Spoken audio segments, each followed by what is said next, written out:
Welcome to the Organ Podcast from the Royal College of Organists with me, Mark O'Brien. Coming up, sitting at one of the finest Victorian concert organs in the country, the Father Willis organ at Reading Town Hall, Tom Bell talks about his passion for Victorian organs and the lost art of playing these instruments in the way they were designed. One of the things I found is that you have to practice the sort of physical gestures of registration changes quite a lot. It is so physical, so if I was going to do this in a recital, I'd probably spend quite a lot of time making sure that I'd programmed my brain to the point that I could make that registration change without a thought. Physical smoothly. move. I've got to It's practice nothing physical subtle move. with a So thumb. I'm not practicing the bits body. where I'm playing notes, I'm practicing the actual change. And there's something else I've spotted, actually the pedal's a little bit loud if I do that, so I also now need to use that magic little great to pedal reverser thing that we've got. So I'm going to do that as well now. You're looking at me horrified. Heck of a lot going on.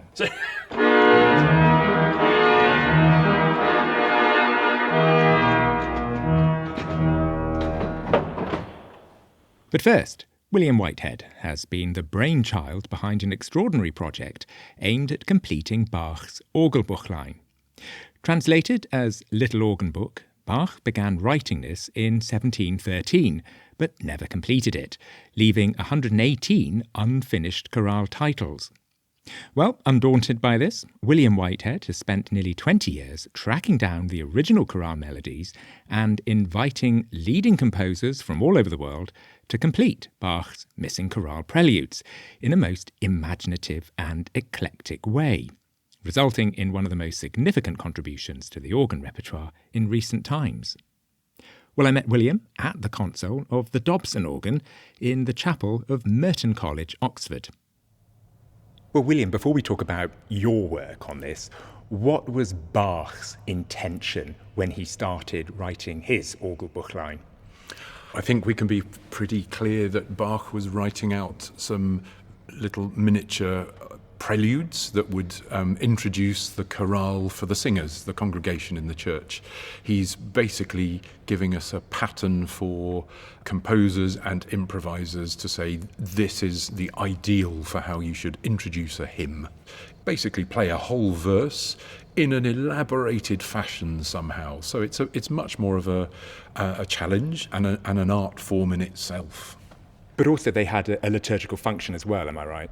Like many hymn books that we have today, it's a hymn book divided in two. So the first half goes through the year, and as all hymn books do, starts with Advent, goes through Christmas, Easter, then you get your various saints' days. The second half of the hymn book is those general themes.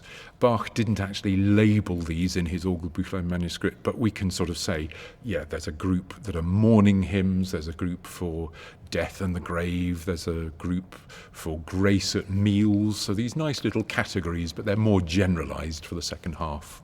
But the point of all of this, we know, in the Orgelbüchlein, Bach didn't finish it. So I think he had in mind to compose about 164, which would have got him through that liturgical year. Mm-hmm. In his lifetime, he only managed to get time to write about 46. Mm-hmm. He clearly was distracted with other business. Who knows? And then, of course, he died. And then we've had to wait sort of 260 years for you to come along and have the idea of finishing off what he had started. What inspired you to do that? Well, I mean, the blank pages just sitting there looking at you inspired me, really. I can't believe nobody's done this before. There's a nice little story, actually. I was teaching on the Oundle courses back in, I think it was 2006, and there was a student on the course who I'm still in touch with because he is the inspiration for this in a way, and he was going to play in the final platform concert at the end of the week of courses, and he said, could I play one of my own compositions? And all the tutors sort of did side eyes at each other thinking, oh, this could go either way. We all said, yes, yeah, play your composition, that'd be nice. And I sat in this concert on the Sunday at the end of the week and listening to this beautiful composition. It wasn't on a German chorale, it was on an English hymn tune, but it was in Orgelbüchlein style, and I thought, goodness me, if this 16-year-old can come up with a beautiful composition that sort of fulfills the role that Bach had in mind for his pieces. Why can't the world in general get together and, finish off the Orgelbüchlein? So that was the starting pistol for the project. And then, I started to think about it. I thought, who could I ask to write a chorale? Who'd write a nice one? And I twisted a few arms and, I had no money to throw at them at that stage. And people like Judith Bingham came on board, and Giles Swain wrote one very early, and thank goodness it did. Thank you, both of you, for doing that. And it sort of kick-started the project. The deeper I went into this crazy idea, the more it became apparent that it was worth doing, and worth doing properly. So it was like opening Pandora's box, really. A nice idea became a huge idea, where we've had to research the chorales, and we've then the European Commission helped. So I then did have a little bit of money to commission composers and commission the research that needed to go behind it. So 20 years later, I've got more grey hairs and more wrinkles, but a finished Orgelbüchlein. But the distinctive thing, and this is the contemporary twist behind it, you're not trying to recreate what Bach would have written in 1715 or whatever. You've got a whole range of styles. In fact, you're not really recreating Bach's harmonic language, are you? Not. I mean, that's brave. Not well. I think there's a whole other Orgelbüchlein project to be had, actually trying to copy Bach and trying to do it in Bach's style. I wanted the project to be completely open and the broadest possible style. So it does include some old styles, and there are 2 or 3 Bach imitation styles in there. And then, sort of moving away from Bach, there are other composer imitations, if you like. So there's a de Rufflet style one, there has been a Messiaen style one, so pastiche, if you like. But then the bulk of them are just in, I was going to say freestyle, but one's a reggae style, one's so there are various dances in there, minimalism, the isms all crop up, so minimalism, serialism, jazz is in there. Have you specified this, or is it just up to the composer, you've just given them a free rein, or are there certain restrictions that you give them? It's basically free rein. Some composers, I think, wouldn't have wanted me to be any more prescriptive. Others were completely open to the idea of, could you write something in the style of, or could you... Interesting one from I've only got one Hungarian contribution, and I suggested slightly timorously, would he mind making it sound Hungarian? Could he employ some of the Hungarian scales in there? And he was totally up for it. So he's written a beautiful sort of Hungarian inflected version of a Bach chorale. But what did they have to work on then? Because, so if my maths are correct, according to Bach's initial plan, there are about, 118 chorales that he never got round to doing. Mm-hmm. So have you got sketches? I mean, are the melodies there? Do you have what Bach had sort of fully harmonised out yet, and then you gave that to the composers? What did you have to work with? Sadly not. We had to do a lot more paddling beneath the surface. It turned out, and we only really discovered that the deeper we got into the project, but a lot of these melodies that we know Bach had in mind, because he wrote the title on his page, that a lot of these chorales have just died out. So John Scott Whiteley's been my saviour here, great Bach scholar, and he is now the expert on the German hymnals, the family tree of all these chorales, if you like, how they trickled down and were influenced. So the Nuremberg version influenced the Leipzig version. So we've made a best guess of what the tune was that Bach had in mind. You had nothing then, basically. I mean, you had the title, but there wasn't even a treble line. You just had a blank page with the title card. Yeah. And so before a composer's got to it, you've actually been researching the regional differences of what the chorale would have been at that time before. Exactly, yeah. And then you give them the melody, or do you harmonise it? No, I've given them, by and large, just the melody, because if you give them a harmonisation, it might push them in a certain direction of sounding a bit like a Baroque composer. So melody, I think, was much more slimmed down and useful in this case. Well, can you give us an example? Because luckily, we've been able to borrow the famous Dobson organ at Merton College, Oxford. It's an American organ, 44 ranks, 3 manuals, mechanical action, designed to play pretty much anything. So we're very grateful they've let us in to do this. I mean, have you got a sort of a naked version of a chorale that you and John discovered, and gave to a composer, and then like a before and after, and then if you've got a piece that then the composer's done with it, that would be great.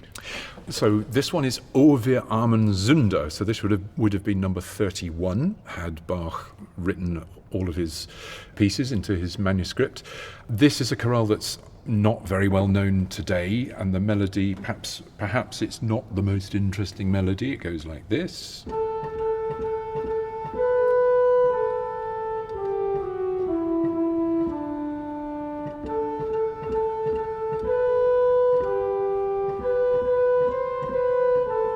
And so on. It's quite a long chorale, actually. I think it's got 10 phrases. And the accompanying words indicate it's what sort of mood? So, O wir armen Sünder. So this comes from the Passiontide section. O we poor sinners, our iniquity into which we are conceived and born. A nice miserable one. So I gave this chorale to John Caldwell. In fact, it was this college, Merton College, where we're sitting, who commissioned it, and it was heard first on this organ. He, of course, is a great medieval scholar, lives still in Oxford, also a composer. Being the brilliant mind he is, he's taken this slightly plain melody and put it into double canon. Amazingly clever. Let me just give you a little flavour of that.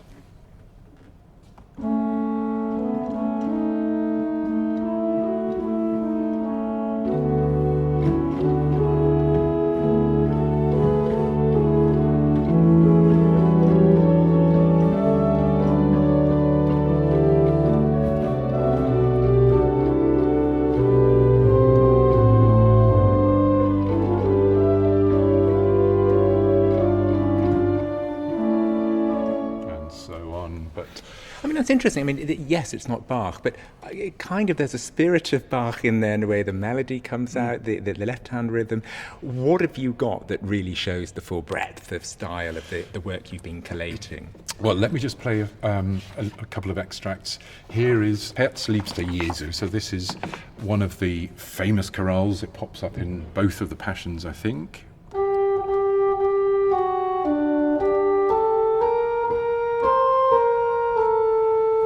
Lovely, heart-rending chorale.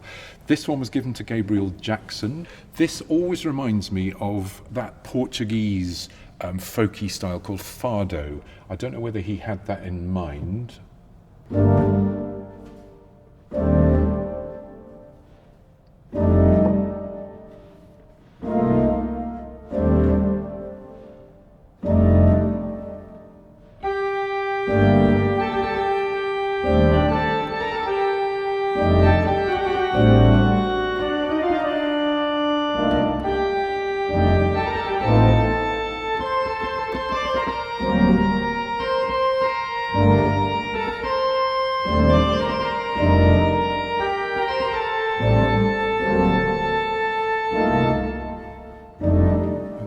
Goes on with this sort of halting, it's very atmospheric with this right hand plaintive, somewhat folky version of,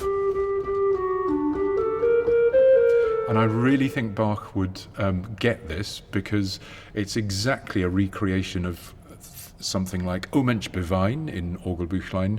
So the chorale is just there in the right hand in an ornamented fashion. I just think Bach might get that if he could see it today. I mean, that's interesting. I was just wondering, what's the reaction been, as presumably people can't help to have Bach in the back of their mind, and then they hear something different to that. But yet, in an odd sort of way, do you think that the composers are thinking that as well? There's just some element subliminally of Bach, even though it's radically different. Absolutely that. And you'd mentioned it when I was playing the Caldwell. There's nearly always a ghost of Bach in there somewhere. In the Caldwell case, it's just because he's written superb counterpoint, so he's absolutely treading in the steps of Bach. Gabriel Jackson, obviously, it sounds like a piece of contemporary music and sounds like Gabriel Jackson, but as you say, even so, there's a kind of Bach-y line about it, or the colour of it somehow.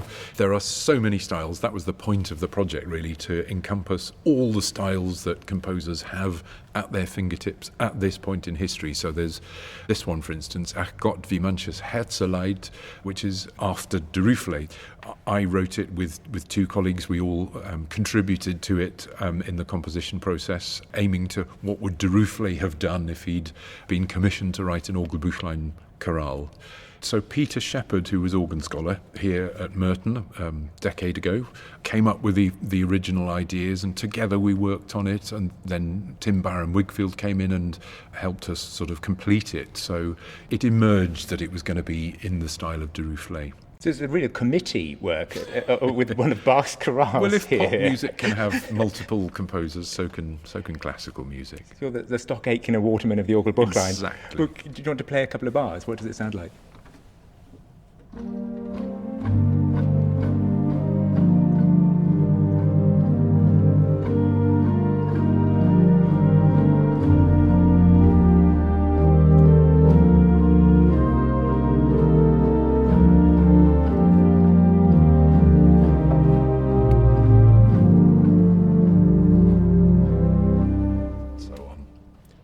And how is this going down? I mean, are people open to this, or are they really wanting a very conservative Bachian approach to all of those missing chorales? Well, each to their own. There was a little constellation of organists in France who got a bit uppity about it and said, how dare I try to tread in the steps of Bach? It is a little bit irreverent, I suppose, but hey, I've gone there and we've done it. And I think so many of the pieces that have come out of the project are keepers. You know, there's some genius, beautiful compositions in them. I mean, Robert Quinney, the organist of New College here in Oxford, has written the most brilliant little trio with exactly as Bach would. It sounds like a spiky piece from the 1970s or something, but Bach, I think, would somehow recognise it.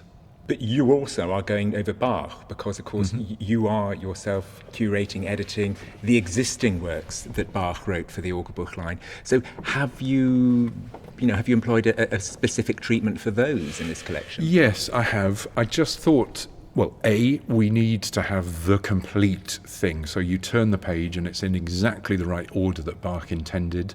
And not only that, but you turn the page, there's a piece of Bach, oh, there's a piece of Gabriel Jackson or Robert Quinney or whoever, so that it's side by side? Side by side, oh, but wow, in the right order, yeah.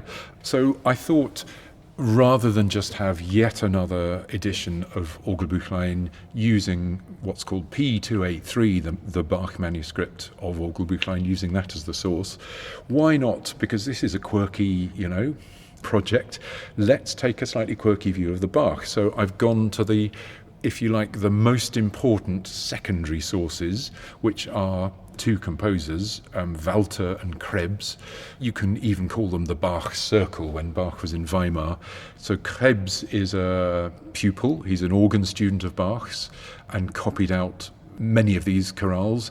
Walter is a colleague working in the town church in Weimar, also a distant relative of Bach. So these are two very close colleagues and partners for Bach. So I've taken their copies of the Orgelbüchlein pieces as the main source. Now this gives a few little quirky, different readings. You might say that they've just copied it by candlelight and couldn't quite read the Bach manuscript, so they've written the wrong notes. You could say that, and it may be true. But there is also the possibility, the very likely possibility, in my view, that they're incorporating second thoughts of Bach, or even just something Krebs said, oh, why don't we do it like this? And Bach said, yeah, why not? That's a good idea. So I'm very keen that there's this very flexible arrangement, of a flexible view of the sources, if you like, where it's not just a copying of one manuscript to another and you prioritize one or the other. It's much more a conversation between colleagues, friends, relatives. And that fluidity doesn't help academic rigor, but it means you've got a really interesting, quirky view of these pieces. It doesn't change them fundamentally at all, but there are some really interesting little differences. A nice little demonstration of that point. This is Da Jesus an dem Kreuze stund, which again from the Passiontide section of Orgelbüchlein. This is the version that Krebs has in his source. It's a really fruity version of the end of the fourth phrase.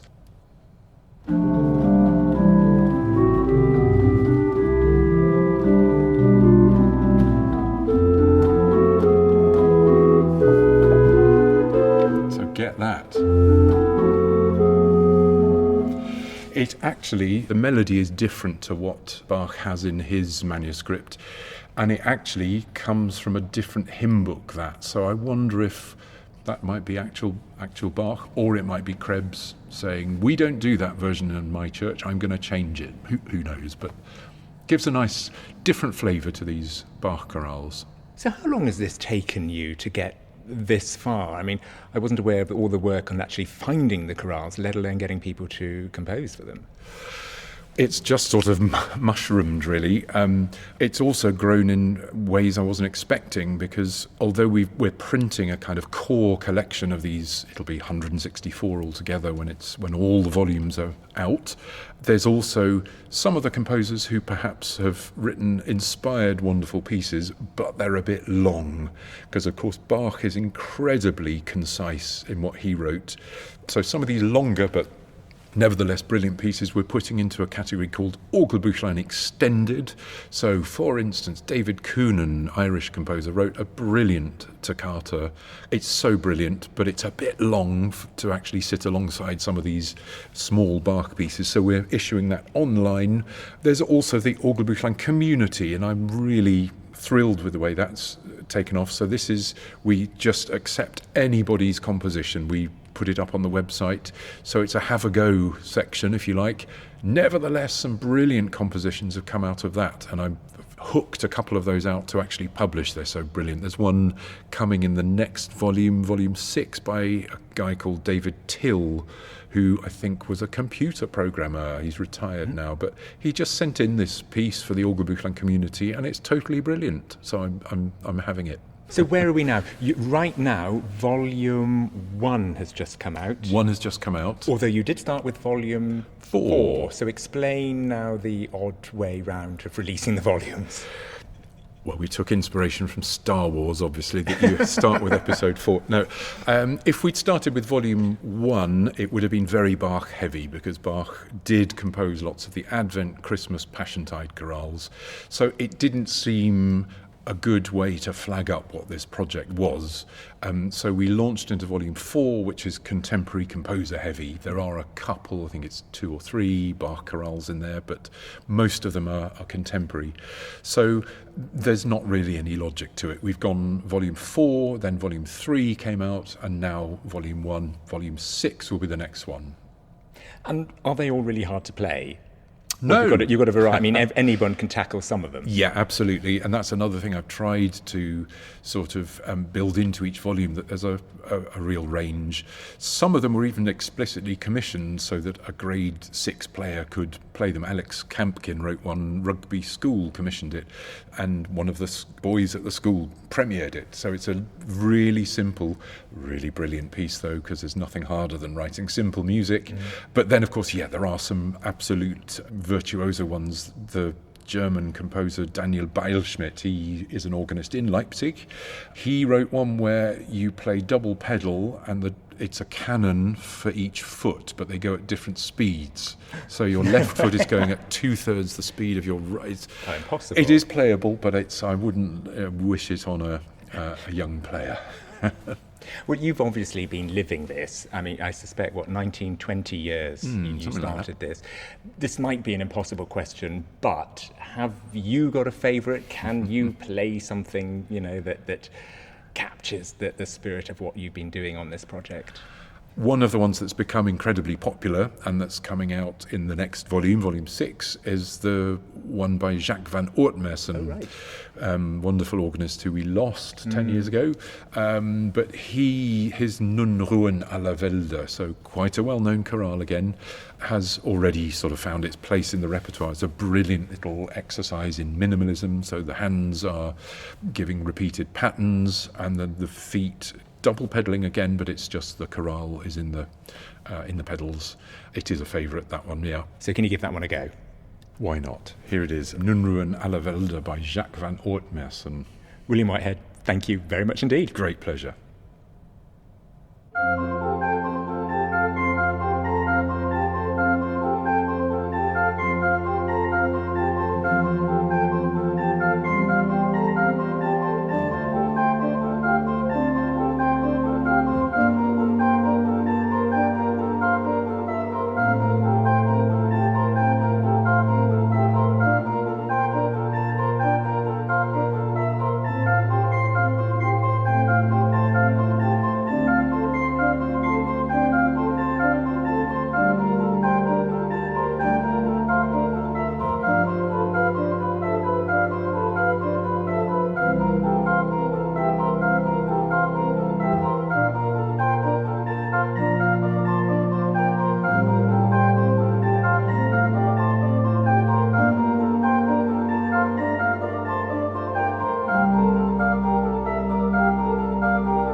Well, as William said, volumes 1, 3 and 4 are out already, and a link to the Orgelbüchlein project's website is on the programme notes of this podcast. Now, the second half of the 19th century saw a flourishing of organ building design and innovation in the UK, which dramatically increased the musical opportunities for organists. But these Victorian pioneering instruments soon got eclipsed by their more technologically advanced cousins of the 20th century, which again changed the way we played these instruments. But for Tom Bell, the Victorian organ is there to be rediscovered, with much to tell us about how to physically play these instruments and the music written for them. So where better to meet Tom than the famous Henry Willis organ at Reading Town Hall. Well, Tom, Victorian organs are a bit of a thing for you, is that right? I've just come to really love them over the years. I mean, I cut my teeth in village churches playing tiny little sort of Victorian hymn machines that are also solidly built and such beautiful sound. I grew up with the sounds of St George's Hall, Liverpool in my ears, and over the years I've had the pleasure of playing various Victorian instruments. And I love the variety of them. You know, a Lewis organ is so different from a Hill organ, is so different from a Graham Davison, is so different from Father Willis, who of course is probably the most famous of the lot. I enjoy Victorian organs. They are a thing for me, yeah. And the point about that is it's exclusively English. This is the English, could I say, peak English organ sort of sound if we're talking the Victorian period, the 19th century? I think if you asked most people around the planet who are organ literate about, name an English organ builder, they probably say Henry Willis, surely, not to denigrate anybody else. So I think on that basis alone, surely the 19th century, that period from sort of 1850, I guess, to the 1890s is peak British organ building. There'll probably be people who'd argue with me about that, but because of that, then there comes a sound. It's an English sound. Sometimes I go on about this, but it's the resulting repertoire. We've got great English, British organs of the Victorian period. Are they well supported with a corresponding great repertoire? Well, it's an interesting question because there's the famous town hall tradition. People like W.T. Best and William Spark and other people like that who were giving recitals in their respective town halls and typically were playing orchestral arrangements. So the core of solo organ playing in 19th century England was actually transcriptions, plus whatever was being done in the churches, but in terms of concerts. But there are English, names that perhaps aren't familiar to many people. Yeah. We know of W.T. Best, but there are, organ sonatas written by English Victorian composers that perhaps aren't familiar. Things like Hugh Blair, John West, Battison, Haynes, and who could ever forget Percy Buck? Not really familiar today, perhaps. No, a lot of it doesn't get played, and I think there's a lot of stuff. Best wrote original repertoire, quite a lot of it, and relatively little of that gets played. And a little bit earlier, you've got people like Samuel Sebastian Wesley. His music's beautiful. It doesn't get played that much. I'm not claiming it's unheard. It has been recorded in recent times by people like John Robinson, for example. It's not played as much as it could be, I don't think. But so what's his appeal with you then? Do you want to bring this back? You're looking at these Victorian instruments and you want to play the music that was written for them. That's the point. Well, my work in this kind of field is almost the other way around. I've really got that love of the Victorian organ and fascination with it, and I then started thinking, well, how were they played? And that naturally leads you to the Victorian repertoire or Victorian arrangements or editions that give you some clues. And I alighted upon the W.T. Best Bach edition, for example, because within that, in places, he gives you fingering, he gives you expression marks, he gives you phrasings, he gives you tempo instructions, he gives you registrations. There's a huge amount of detail, and anecdotally, it would seem from one or two things that are written here and there that what's in his printed Bach edition reflects how he played those pieces. So it's a window into a world. And so my approaching the Victorian repertoire is about trying to navigate my way around these instruments, the different sounds they make, and the physicality of the consoles. It's a totally different playing experience, which has an impact on how you shape the music. And so you're saying using these instruments, looking at these instruments, they are telling you how to play that music then? Well, I think so, because we're quite used to, including on quite a lot of our surviving Victorian instruments which have had their actions modified, we're quite used to being able to press pistons and change sounds quite quickly. And I was actually rather struck by something Caitlin Emerson said in an interview with you on this podcast a while back. She talked about the risk of the technicalities of playing the organ, registrations and so on and so forth, getting in the way of musical line. And it would be very easy to fall into that trap on an instrument such as the one we're sat at right now. So what I'm interested in is, well, okay, so how do I navigate this? How do I keep musical line whilst getting that registration change in that's being asked for, which I'm having to do perhaps with my hands or with mechanical playing aids? It's another world.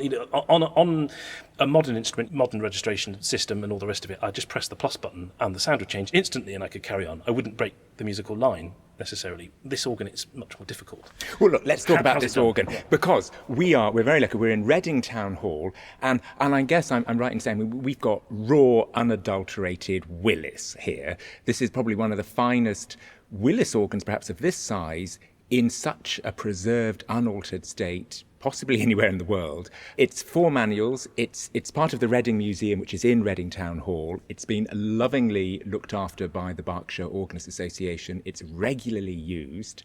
Give us a quick tour before we go into how it can inform how we play repertoire of the period. Just give us a flavour of the organ that we've got here. And what you were saying earlier, I can't see any pistons, but we'll come to that in a minute. We'll come to that in a minute. Yes. Yeah. So we start on the grate with a 8-foot Clarabelle flute, absolutely characteristic. There's a 4-foot flute harmonique with that.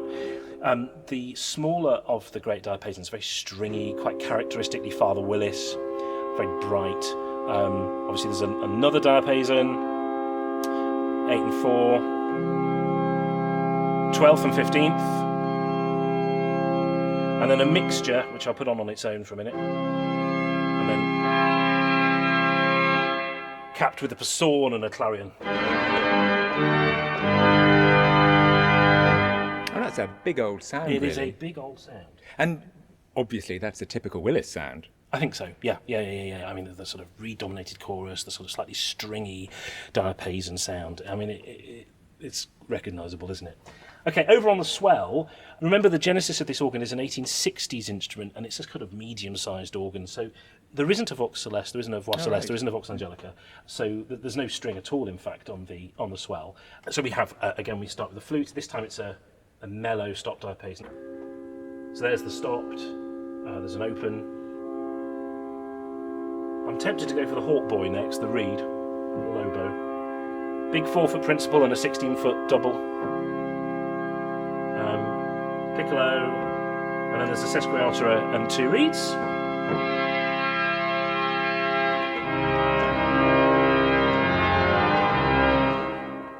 There's also a little vox humana, which we might come to later. Oh, let's hear it now. Oh, you want to hear it now? Yeah. Okay.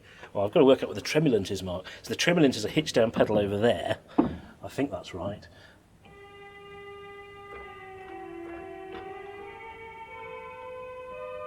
Gosh, that's very distinctive. That's a nice one. I mean, It is you don't really often nice. say that about a vox humana. Oh, no, it is very beautiful. I mean, that's with the stop diapason, but yeah. So up Okay. to the solo. Up to the solo organ, 4 stops, a lovely whole flute.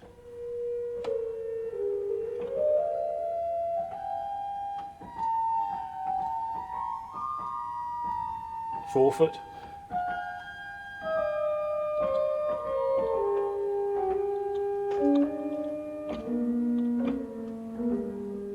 Orchestral oboe.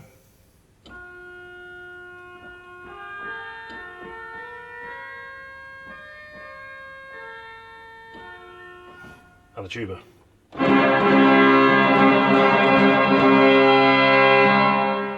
Fabulous thing.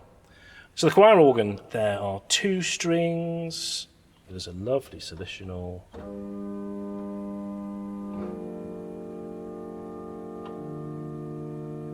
And viol, a bit brighter. Little cheeky flute.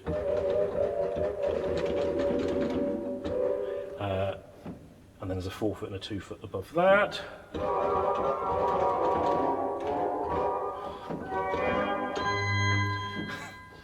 There's an oboe. Relatively unusual thing to find a choir organ. And then cornet di passetto.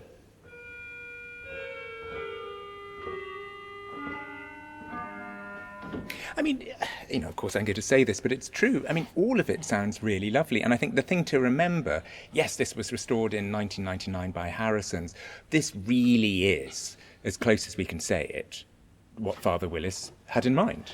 Well, I mean, that's why we're sat here. Yeah. I mean, this is a really special organ. I mean, that can't underline that strongly enough. And one of the reasons for that, apart from the fact that it's an instrument of such quality and distinction, is that so much of it survived when Harrison's arrived in the late 1990s to restore it. It's sort of as it was.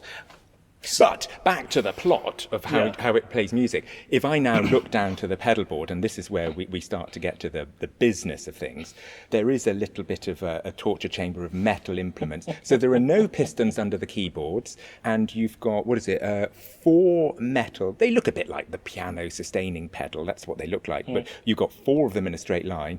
There's a slightly bigger one that looks like an old-fashioned clutch in a vintage car. With a bit of wood on it. I'm guessing that's the swell pedal, which I don't know if it's an on or an off.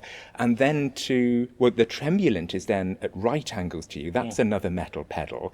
But then what I don't know, I've never seen this before, on the left-hand side of the pedal board, it looks like, I don't know, something you might find in a tractor or a really bizarre stirrup on a sort of a farm horse or something. So this is all you've got as a performer. How does this all work? How does this make music for you? Well, this stuff at my feet, I mean, they're the only aids to registration apart from pulling stops out with my hands. This strange contraption that looks like it comes from a tractor, as you say. So it's a central pivot, and there's a pedal either side of that. And it's the reverser for great to pedal. So you can hear it clunk if I So that just puts great to pedal in and out. Just puts great to pedal in and out. So You've got to lift your leg up. I mean, this Well, isn't yeah, of course, convenient. well, I mean, if you're doing a quick... I mean, for goodness sake. it's part of the job. I mean, this stops the music. But this is what I'm interested in, because it was normal to somebody like W.T. Best or less elevated organist. This sort of console, or a slightly smaller one in a parish church was perfectly normal. So they'd be accustomed to this sort of stuff. So I kind of want to work out what the implications of that are. And incidentally, if I pull and push the stop knob, the pedal still moves. Okay. So the stop knob feels quite heavy because I'm moving that mechanism as well as the coupler itself. The right-hand side is the swell pedal. And is that an on or off, or is it balanced? That is a hitch-down pedal. So if you like, it's an on or off. There's a halfway point as well. So there's nothing seamless. It's like a clunk, clunk, clunk. You can't do a gradual unless you keep your foot on it. Unless you keep your foot on it, and there's quite a bit of weight there. But that's not how they were played. So it might be used for a sforzando effect. I mean, you can certainly open or shut it fast, which is relevant.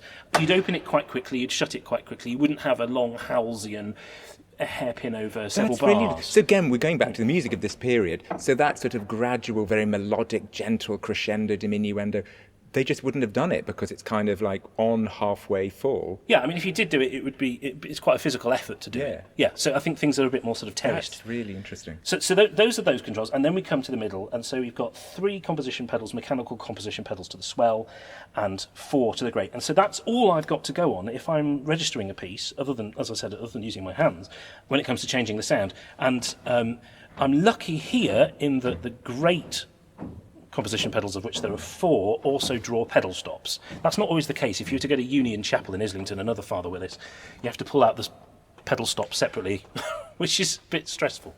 But am I right in thinking, now this is interesting, because presumably Willis himself worked out, because obviously you start at 1, go to 4, 1 quiet, 4 is loud, I see. Yeah.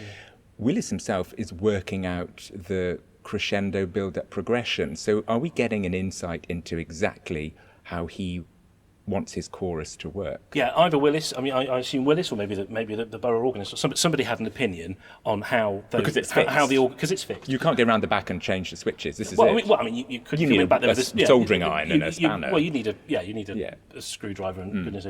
But it gives us an insight into how the organ might be used. So if I'm going to sit down on a chord. Let's listen. So this is the clarabelle flute and the open diapason, the smaller open diapason. Next up, we get both of the forefoots, the principal and the flute. Interesting. Then we get 12th, 15th, and the big open diapason. And then finally, everything else.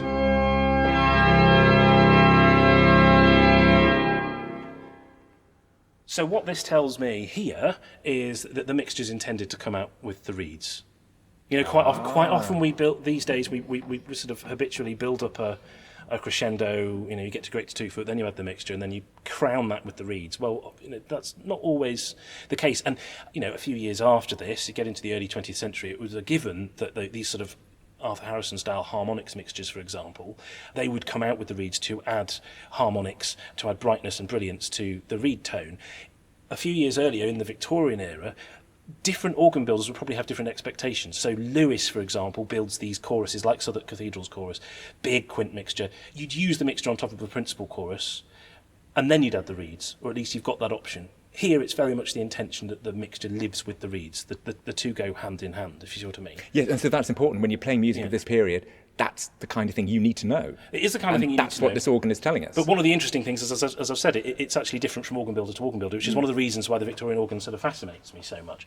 And we've got 3 composition pedals for the swell as well. So we start on number 1 with those 2 8-foot flue stops. Then the oboe and the very bright principal come out at the same time. And then number 3 is full swell. We always automatically go swell to great sometimes before we pull anything out. Is that a later invention, or is that something that goes part and parcel with this organ and its colours? I think it's worth saying that drawing swell to great as a reflex before you play anything else, which is something we, as you're saying, kind of almost automatically do, that's not a reflex for a Victorian organist. There are lots and lots of times in Best's Bach edition where swell to great is not drawn, and you might have full swell being pitted against full great, or gradations thereof, and the addition of swell to great is something that may or may not take place. He specifically asks for swell to great to be drawn at some point or another, and it forms part of the crescendo. Whereas we don't build a crescendo like that. We start with the swell strings coupled to the great flute and build up both departments, one slightly behind the other. That's not necessarily how Best would have handled an organ such as this. So I'm getting a bit of a picture because, again, whether the organ is informing the music or the music is making demands of the organ, what you're saying here and what you're demonstrating, actually it's very much in terms of the contrast of block colours. Where we get into more technological advances with pistons and generals, we can do those almost micromanaged crescendos. So it really is a different musical approach. If you're limited to those fixed composition pedals that you have on your feet, you are not necessarily just coupling everything through so you can build everything up individually. It is a very different tonal pattern that these Victorian guys were thinking about when they were writing and playing their music. Yeah, and I actually had a bit of a moment of revelation on this front. I mean, absolutely years ago now. Walmsley in D minor, that potboiler of the Magen Nunc, yeah. Walmsley in D minor. And the number of times I'd seen that piece, sat as an organ scholar in organ loft and seen that piece being accompanied with pistons all over the place, nice smooth crescendo, nice smooth diminuendo.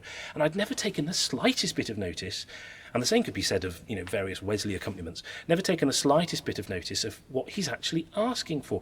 And then I found myself accompanying the piece with a friend's choir at Salisbury Cathedral, another wonderful Willis organ, and I thought, well, what happens if I actually follow what Walmsley wants? And it's terraced. It's almost like a sort of a verse anthem. You have great to sesquialtera against, and then you move on to the choir for a quieter bit. And it is a totally different way of playing the organ, but our reflex these days is to do something quite different to that. But it really brought dear old Walmsley's in D minor to life, for me, at least, as an accompanist. So it's a different way of managing an organ, for sure. So really, this is a lost art. I think so. That's what interests me. It's like, well, okay, so how are these organs played? And one of the big things for me is you have to take time over the registration changes, partly because the organ might take its time, and partly because you might need the time to draw the stops by hand and all the rest of it. But that doesn't necessarily imply a slower tempo. Best's tempi, if we're to take him literally, are pretty rapid in the big Bach pieces, for example. So the way in which he presumably achieved a registration change, a major registration change, it must have involved some sort of very sensitive rubato or shaping, as opposed to screeching to a halt, grabbing a load of stops and then carrying on again. Because I know, there are stories of him being critical of organists doing that. He sat in an organ recital, I think at the Crystal Palace, somebody was playing and was making heavy weather of registration changes, and Best was remarking to his friend every now and again, "Ooh, another interval for refreshments." She's a bit bitchy. That was not very nice of him, but it's quite a funny story. But so he obviously sort of looked down his nose at people who couldn't do their own registrations well. But he cannot possibly have just played in a sort of a straight line in his Passacaglia of Bach, for example, all these complicated registration changes. There are instances where you have to take time to achieve the registration change, because he didn't have people helping him, as far as we know.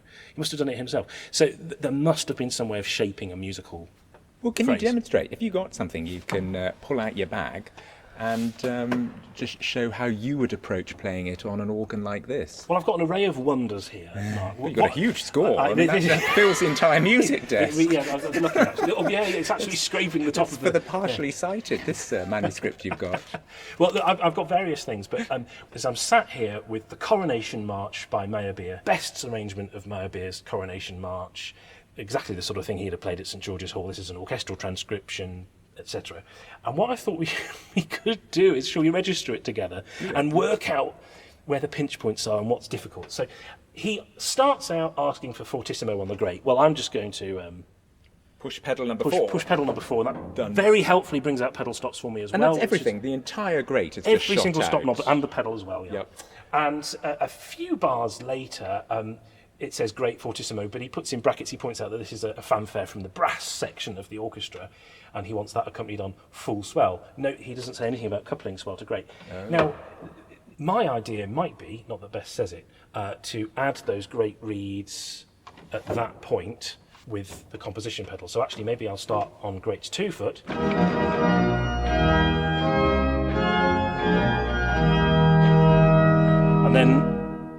And then when we get to the reeds coming out comes composition pedal number 4.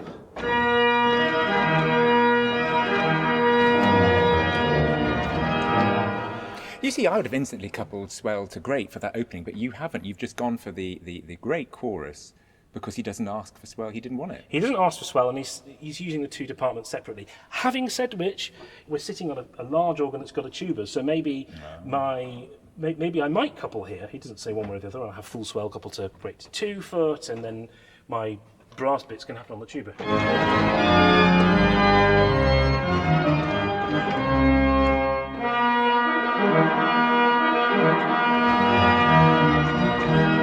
That sounds like fun to me.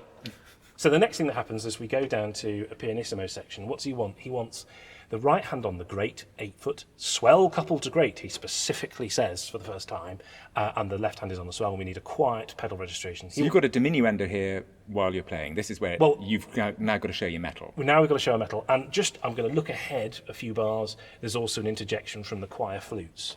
So I need to make sure the choir flutes are out before I even start playing. So right at the beginning, what I should have done is pull out the 8 and 4 foot flutes on the choir, so they're there and ready to go. It's funny, even though I'm not playing this, already I'm thinking, oh heck, how are you going to do this without a general? Yes, so am I. I've already played 2 wrong pedal notes because I'm sitting there worrying about the stops. But isn't that funny, the state of mind, just thinking you're really on your... It's a skill. No, it is. This is it. So, okay... So do that diminuendo, get to that bit where you've got to do all those changes. Okay, well, I need to plan it, don't I? So what I think I'm probably going to do is I think I'm going to go for number 1 and number 1. So the composition pedals to the great and to the swell, which is going to give me kind of an 8 foot tone, which is going to reduce the pedal. So you need both feet now. When you did that, both feet came up and pressed it, and again, you need to strap yourself in. You do need to strap yourself in. Okay, so...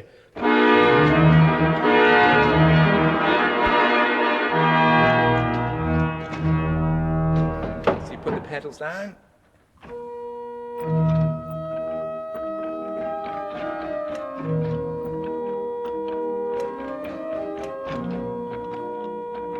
So that worked. I mean, a mighty noise as you slammed both feet onto the composition pedals. But that's what you had to do. But it worked. It did. It's worth saying that one of the things I found is that you have to practice the sort of physical gestures of registration changes quite a lot. I mean, one always has to do that to some extent, make sure you're hitting the right piston or whatever. But it is so physical. So if I was going to do this in a recital, I'd probably spend quite a lot of time making sure that I'd programmed my brain to the point that I could make that registration change without a thought. Physical move. I've got to practice nothing subtle move. with a so thumb. I'm not practicing the bits where I'm playing notes. I'm practicing the actual change. And there's something else I've spotted. Actually, the pedal's a little bit loud if I do that. So I also now need to use that magic little great to pedal reverser thing that we've got. So I'm going to do that as well now. You're looking at me horrified. There's a lot going on. So there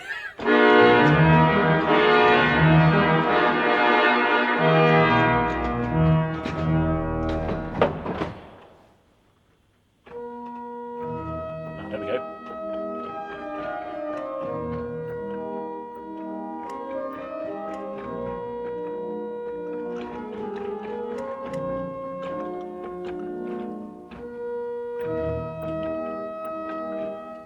I'm going to complicate it further, Mark. Let's go back to that loud registration, get the great to pedal back out. I also note that Best's asking, on that pedal, he's asking for 32 and 16 foot. So he obviously wants a sort of pizzicato double bass effect, like boom. And when I reduce the great and pedal to pedal 1, all I've got is the board on. That doesn't quite cut the mustard for me. No. I haven't got a 32 foot, but I just wonder whether the 16 foot, given that they're staccato notes, they're not too long, whether the big 16 foot wooden note and diapason will give me that kind of boom effect. So that's... Are you having to pull that out while you're doing all of the feet work? Yeah. There you go. I mean, that to me sounds a bit more like pizzicato double basses and the board on. So now what I'm going to do is I'm going to go back to the loud registration, and what I'm going to do is when I reduce the registration on the 2 departments and remove the great to pedal, I'm also going to add the pedal 16 foot diapason. Let's see if that's doable.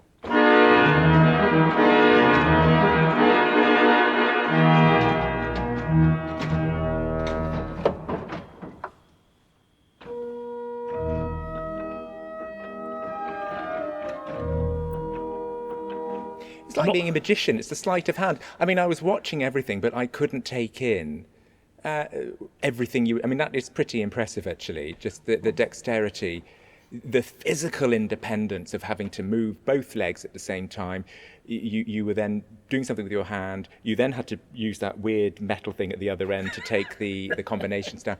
I mean, there was a lot. And it didn't interrupt the music, actually. I mean, I'm hearing the action, obviously. Yeah, a gap is inevitable, I think. It's a question of how you handle that musically, bearing in mind all the distraction that's going on in terms of the stops being flying all over the place. But how much of this seeps into your musical mind? So if you're now going to play this at Norwich Cathedral... Yeah, with pistons. Yeah. Would you now still think, well, hang on a minute, before I get up to, General 56 on the sequencer or something, would you now think, just a minute, I've got an idea of what the composer's intentions, the character of this music is. Would you bring what you've just been describing here to a modern organ, or do you just throw it out the window and let rip? It's a decision you make on a case-by-case basis. I'm increasingly inclined to try and make it sound Victorian, even if it isn't a Victorian organ, and just take that bit of space. It has changed the way I approach these things. And by the way, it's not just Victorian music that this is relevant to. If we were to zip forward a little bit to Frank Bridges' famous Adagio in E of 1905, when you sit down at an Edwardian organ and you haven't got generals for the large-ish registration change that takes place on the last page, for example, you have to take time over it and do it by hand. And that teaches you something about allowing the music to breathe and pacing the music in a particular way. And it inevitably affects the way you then play that piece on an instrument with a sequencer. So the same with this. I'm wondering, I mean, we all get very excited doing study trips over to Germany or to the continent to look at the organs of Bach and to see how those inform the performance of his music and Baroque music of that period. Do you think we should be using that same approach and visiting the organs we've got here, looking at the English Victorian instrument? Yeah, I think that although we've been so fortunate with projects such as the one here in the late 1990s, lottery-funded restoration, historical restoration, we've been so fortunate with that. We've now got a raft of beautifully restored Victorian instruments. I'm not so sure we've done enough work learning how to play them. There's so much to learn about music making on these instruments, just from the act of sitting and playing them, not looking at a score and saying, oh, that's interesting, they use those stops and those stops. Actually sitting down and listening to that sound, yes, but also trying to work out how you move to the next sound. That's hugely relevant. Well, Tom, thanks ever so much for doing this. Why don't you finish off with the Meyerbeer? You've registered it now, so go on, give us as far as you can go. But in the meantime, Tom Bell, thank you very much indeed.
Well, that's all for now.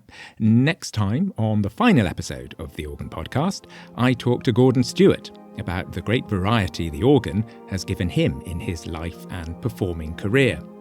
And I try to capture the glamour of the movies as I meet Donald Mackenzie and the mighty 5-manual Compton organ at the Odeon Cinema in London's Leicester Square. So until then, from me, Mark O'Brien, goodbye.